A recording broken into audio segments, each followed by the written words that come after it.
could meet those energy targets by 2050?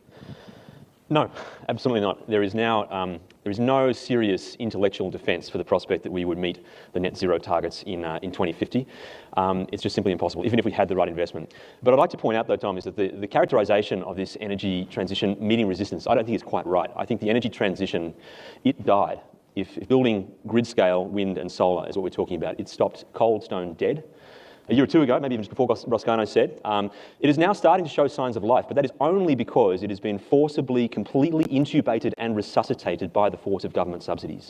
And this is something that I'd been trying to get through to the general public for some time, but finally Roscano as well last week has admitted that there are basically virtually no projects proceeding at the moment that don't depend on government subsidies from a federal or state level. And I think that there is now one example I just want to highlight here because it shows what it looks like to have a resuscitated zombie coming back to life, the dead starting to walk again.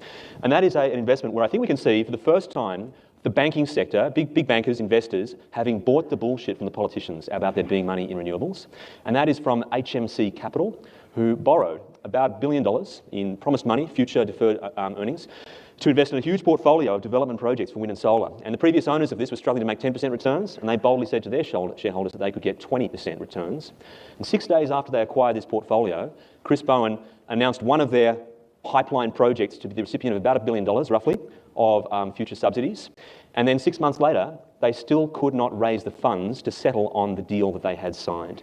And since then, they've had a 1 month extension, and it should be any day now that we'll find out whether they can actually close that deal. And Chris Bowen has since announced again an extension to the subsidy scheme that will lavish all their other pipeline projects, probably with billions of dollars too. So that at the moment is what the energy transition looks like, is that it's been so badly calculated that it's thought that you can make money out of this. But there is now, honestly, not a single honest dollar of profit to be made in the renewable energy generation sector. But the Labor government... I think that we have completely deluded ourselves into thinking there is no other environmental and social impacts from these things. And it comes down to the fact that they are just so massively big and dispersed. They require so much exposure to the land area and the sky area of these turning turbines.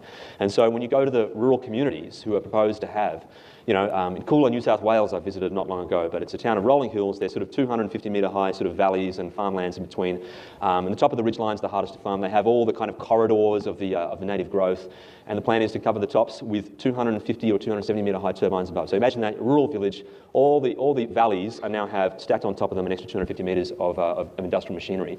And you sit into the town hall meetings of these whole communities, and if I could take a moment of the vibe in that room where you have the whole town sort of turned out, speech after speech, some people in tears explaining what's going on.